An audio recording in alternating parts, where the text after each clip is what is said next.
All right, hey everyone, welcome back to Served. As promised, Tournament Director of the U.S. Open, Stacey, Allaster. I always get this wrong, Eric, because I know what you do. I just don't know how to say it. It's Senior Director of Player Relations and Business Development. You've come so far, Eric Butorac. Listen, the rumor mill has been swirling.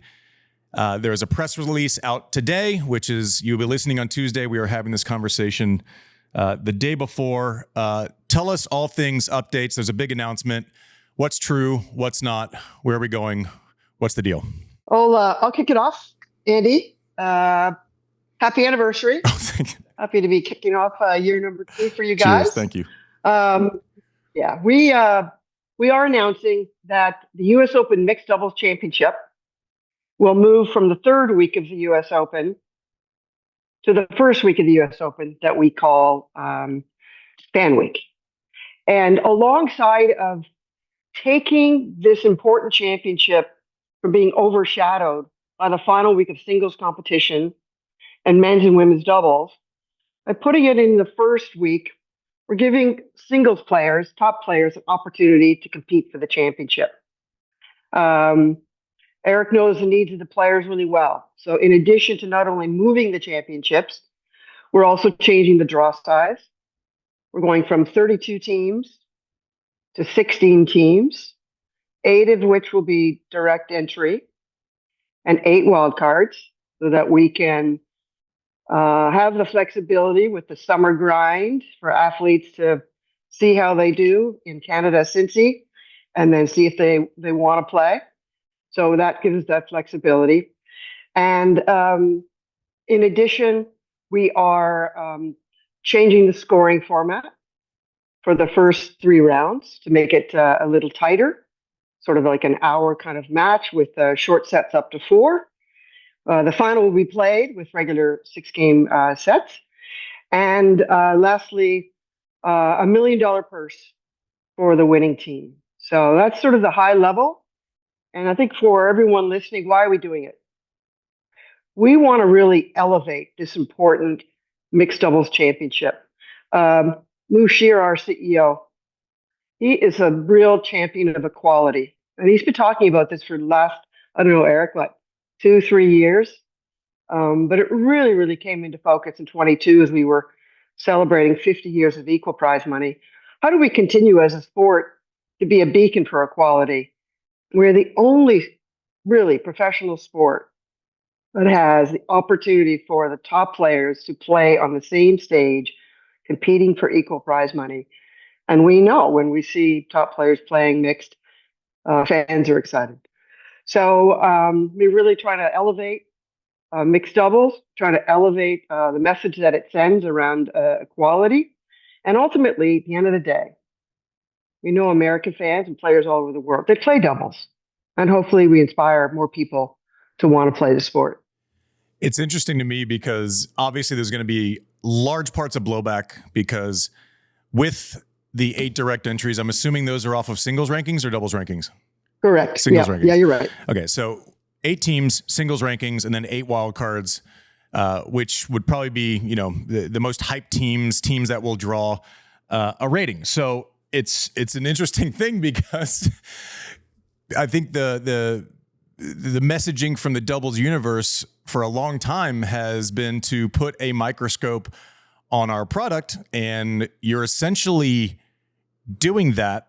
But then the people who are screaming for the microscope might not get a seat at the table for this event. Eric, you're in a tough spot because your new job, obviously, and you've done an unbelievable job in your position with the USTA and with player relations, but your former job was as a doubles player. With this new format, you would have been one of the people who no longer got to participate in mixed doubles. I know you don't come to decisions lightly. Walk us through the ebbs and flows and what you expect as far as blowback with some of your friends, peers, contemporaries. Yeah, look, first of all, change is hard, right? And I'm not going to say that my phone hasn't been ringing, with the rumor mill from a number of friends kind of looking for an explanation. And often what I'm getting is, I don't love this for me personally, but I do understand. which is about as good as a response as I think we could get from the some of the specific doubles players. The other thing I can say as a doubles specialist, if you can take the kind of step back view, when you get older, I'm now 8 years retired, right? I get 3 questions. You played pro tennis. Have you ever won a Grand Slam? Did you play in Wimbledon? Have you ever played anybody good? And they're not looking for me to say that I beat Daniel Nestor once. They're saying, wow, I got to win once over Rafael Nadal at Indian Wells. I even got to win over Andy Roddick. My once, loss. Right? That's why I decided to quit forever. Semi-retired. Put him back in retirement. Now, jokes aside, I think we're not saying that there will be no double specialists in this. I think there is 8 wild cards. There will be flexibility. I don't think we're going to commit to any wild cards in February, but there will be room for some doubles players most likely in this draw. And should they get in, there's going to be opportunity to play some of the greatest names in the sport on the biggest court in the world. And I promise you that, at least for myself, I say that playing Nadal at a full stadium 2 at Indian Wells is still one that all my neighbors will talk about. They don't care that I won Kuala Lumpur twice back in 2011 and 20 whatever it was. So I think again, it's we want to shine the light on this. We want to make this great. Stacey mentioned Lou. This was a conversation that he had with me in the Players Lounge, I think in 2021, saying, Eric, why don't these top players play mixed? I see Serena and Andy playing in full stadiums on center court. Why don't we have that? And of course, I give the litany of reasons why the players don't play.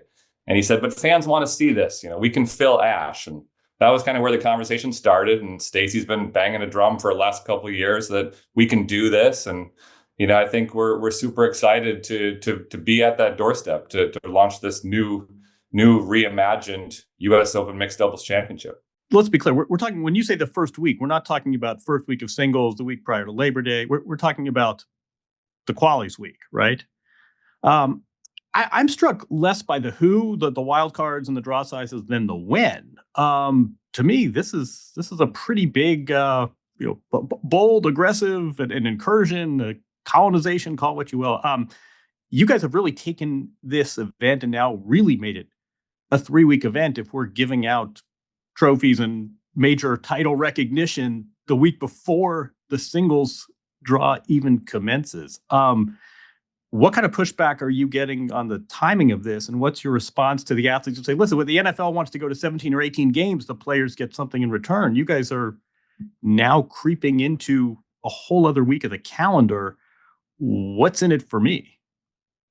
So I'll take this one, Eric.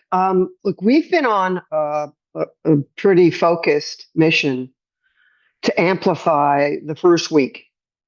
We have one of the largest tournaments in the world, an $8 million U.S. Open qualifying tournament with some of the best matches.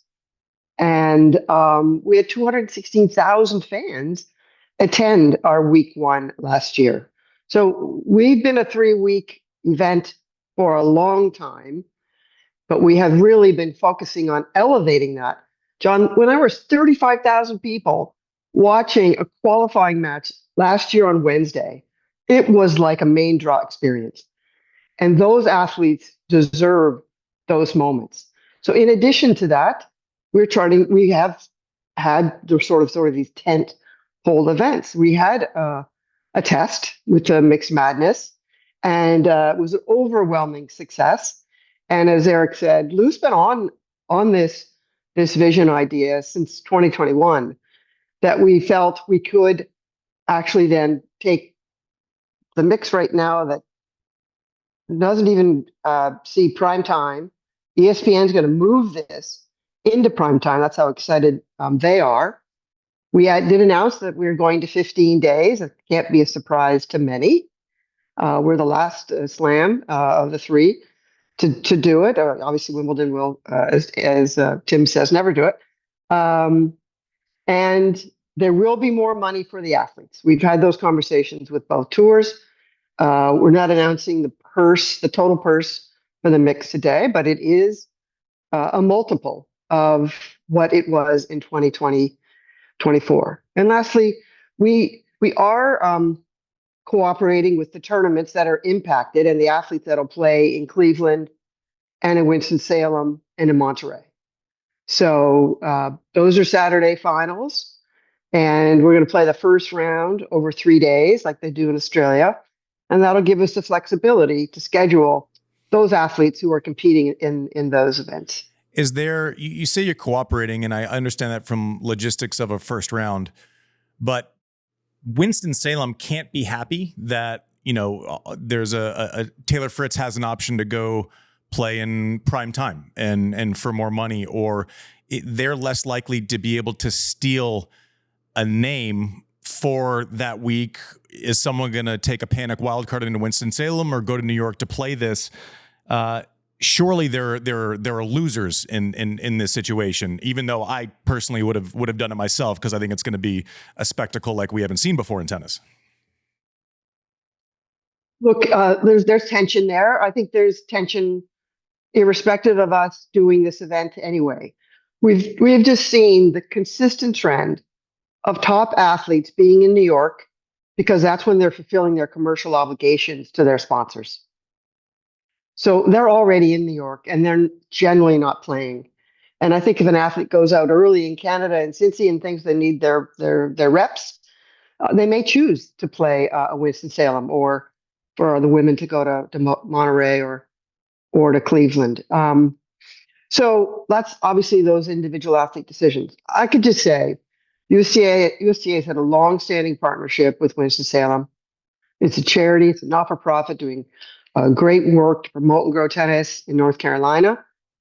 We supported them through the U.S. Open Series, and we will continue to support them in 2025 through this journey. We're doing the same for Cleveland, helping them out.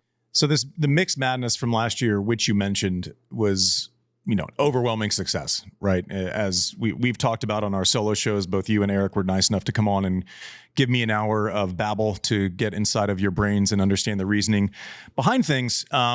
What I'm curious, this news comes out, or the rumor mill starts, and I go, "Oh, Mixed Madness was we were proving concept for this move. This wasn't, you all were playing chess and the rest of us were just looking at a checkerboard." That rating comes back. I can only assume it's 55x of what any mixed doubles rating would be. Is it what you expected, and did that clear the pathway for this announcement? It definitely was proof of concept, and that the demand and the excitement was there. And again, not only is it about a full Arthur Ashe Stadium and Louis with fans on site, but it's about broadcast. The fact that Lou has the support of Jimmy Pitaro and other worldwide broadcasters, like this is of high interest from broadcasters to promote. And so it's that it was a successful Mixed Madness. It was the continued vision, and it is innovative. And as Eric said, change is not easy. But we really do ultimately believe that this event is going to inspire more people to play tennis and to watch tennis. And ultimately, that's what the U.S. Open is all about. Yeah, I mean, two things can be true. This is innovative. You've carved out another week of U.S. Open. It's the most successful tournament on earth. And there's also going to be players, to John's point, and I'll kind of get there directly. You all have announced that you're starting on Sunday. We've now have 2 sanctioned days during the week. So we've added 3 days on top of 14 days. That's pretty significant.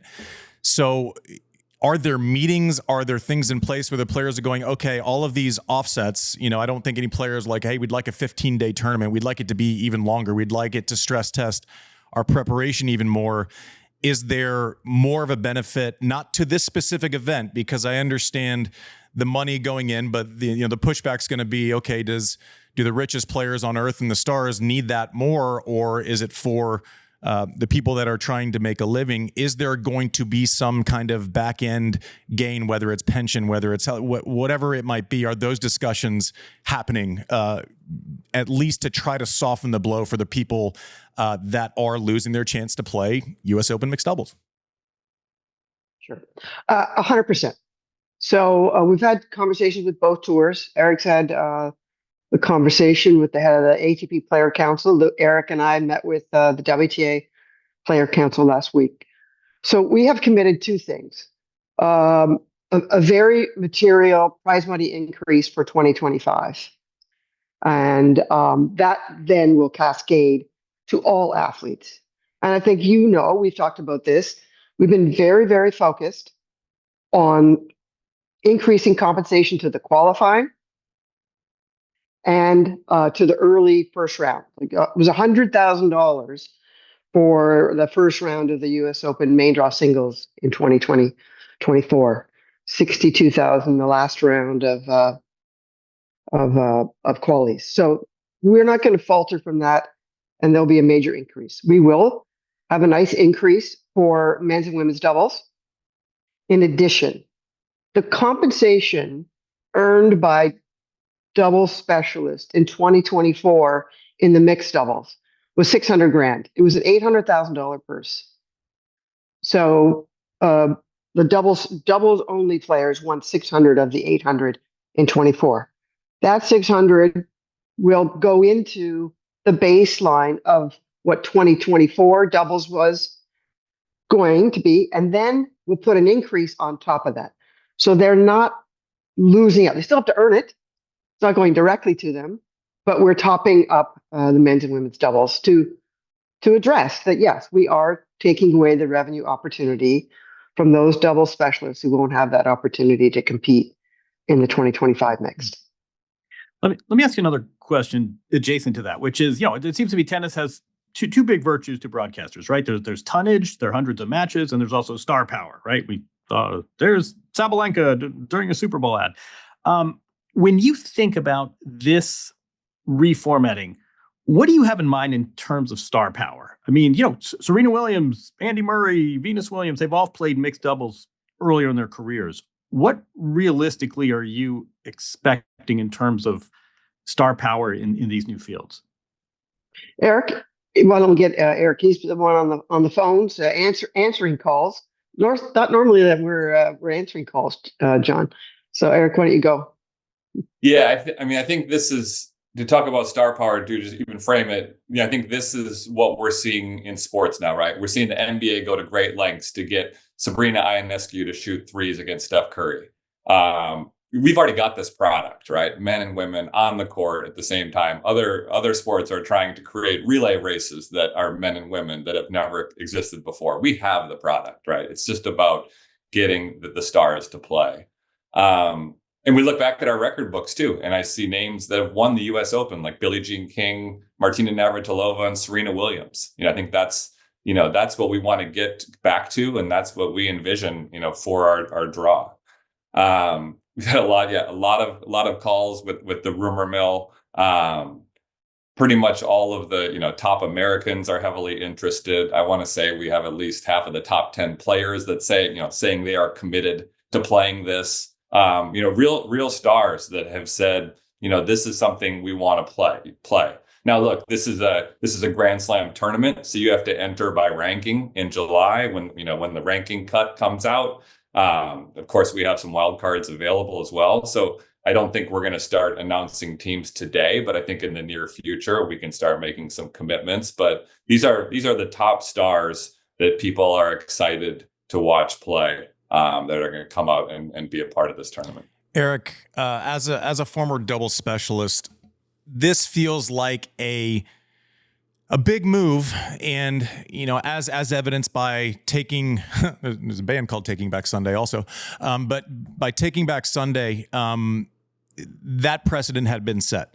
Now this is going to work. Now people are going to be pissed, and there will be people that don't benefit from this, but I know this will work. It will be, our version of some sort of all-star weekend, but with significance, with an actual consequence to winning or losing. It's a big idea. It's a great idea. And also, what does this do to doubles as a whole? Because when this works, we're in a copycat world with the slams, right? Everyone starts on Sunday. Precedent has to be set. The criticism is for the people that lead that. And then, now you guys do it. It's normalized, right? This will be normalized. what happens to doubles as a whole, even outside of the scope of Grand Slam tennis, when this works? Well, I think it leads doubles to a place where it should be, and can, you know, have more prominence with more star power. When we see doubles matches at Laver Cup, at Davis Cup, even Indian Wells, the type of draw that they generate, you know, just because there's so many players with time on their hands and no rush to go anywhere, it packs stadiums. And it's not only singles players. I mean, I think some of the best doubles matches you might see at Indian Wells might be, you know, two top singles players playing against the Bryan brothers, you know, back in our era. So I think some combination of doubles players and top stars playing is just a wonderful thing to watch. And I think fans love that. So where does it go? I guess that remains to be seen. What I can tell you is that a lot of care went into this, a lot of thought. Stacey and I putting our heads together for a long time, conversations with players. I mean, Andy, you know better than anyone what that week before a Grand Slam looks like. And we talked through, you know, we understand commercial obligations and singles preparation, but we also tried to take the utmost care and respect for this is a Grand Slam championship. This can't just be a tiebreak shootout one night. This has to be, you know, 16-team draw, multiple rounds. So we really had to balance those things as we put this product together. It may evolve over time. We're not saying that we're going to get it right in year one, but we think we got something great here that ultimately fans are going to love, and that's what really needs to drive this whole conversation. As you're saying, Andy, oh, sorry, Stacey, go ahead. Sorry, go. Yeah, no. So, you know, we talked about doubles post 2024 U.S. Open. I think it is a real priority for us, and we want to continue to elevate doubles because it truly does inspire people to play. I think we just have to evolve the formats. So this mixed doubles change in schedule and different format is step one. And you know, we talked about men's and women's doubles maybe starting on Friday or Saturday in the future. So confirming we are not starting on Saturday. I'm also confirming right now we have made no decisions around men's and women's doubles starting on Friday, but it's something Eric and I continue to talk, and we're going to talk with players during Indian Wells because it's an important part of the sport, and we truly are committed to elevating that product, getting more money to those that are playing doubles, and obviously using it as a great tool to inspire people to play. Yeah, Eric, as you mentioned, the week before slams, and just to give context, that's when basically if you're paying Coco Gauff X amount of money to endorse your product and she's brilliant at it, you want a Wednesday or Thursday before the U.S. Open in, you know, the most important tennis city on earth to leverage her name, her likeness in person. Now, my agent cap goes on and I'm going, okay, the secret sauce for you all and for agents is to get them to agree that this checks a sponsor box if they play in this event. But that's, I guess that's between the players and their teams, but seems like an obvious way to me to get out of actually having to do that work if I'm a player, and also, you know, having some fun playing mixed doubles. I want to give the two of you credit because this would have been a very easy interview to grant with caveats, and there were no caveats. You said we want the discussion, we want the tough questions. There's going to be a lot of people that are pissed off. You know this. This is tennis. You don't make any decision without pissing off half of the tennis universe. Curious to see how it goes. I have no questions about the success of this event. You're just going to be taking a lot of strays from a lot of people when this comes out. But listen, change doesn't happen easily very often. JW, got anything else as before we let them go to answer their voicemail? Real quick, last time Stacey was on, I thought she had a terrific idea, which was to delay the start of the doubles draw, not to move it forward. Why? Because singles players that lost early could hang around and get some matches and get some money. I love that idea. What's the status of that? So we are seriously considering delaying the start from Wednesday to Friday, but we haven't made a final decision, John. So the priority has been on the mix, And I know that Eric and I want to chat more with the tours and with the athletes on whether or not we should do that. But we talked about an on-site entry that seemed to be well received. So one step at a time. Well, I'll tell you this. I just want to put this out into the universe right now. There's some recently retired players. I don't know, like a little Roger Serena action. I don't know about Rafa is doing right now. I just say let's throw a bomb of enthusiasm into this thing and see what happens. This is just me wishing. I don't know. No one listens to this anyway. Sorry. I'm not going to say that a couple agents haven't called on behalf of a player. And when they asked for a partner, I said, there's a guy in Switzerland who could absolutely get you in the draw. Yeah, that knee ain't going to hold up best of 5, but it can hold up 4-game sets. I'll tell you that right now. Exactly. Or maybe I'm just wishing it. Eric, Stacey, thanks for coming on. I hope that even if some parts of tennis universe are mad, if they disagree, we can disagree with something and also think it's well-reasoned. I personally think it's well-reasoned. I think I would have wanted to be brave enough to actually do something like this with the blowback. Listen, we talk about it has to change, it has to change, it has to change, it has to change. I hear this mostly from doubles players, and now it's changing. You know, sometimes you find out. Anyways, Eric, Stacey, thanks for coming on. Good luck with everything. Eric, buy a helmet.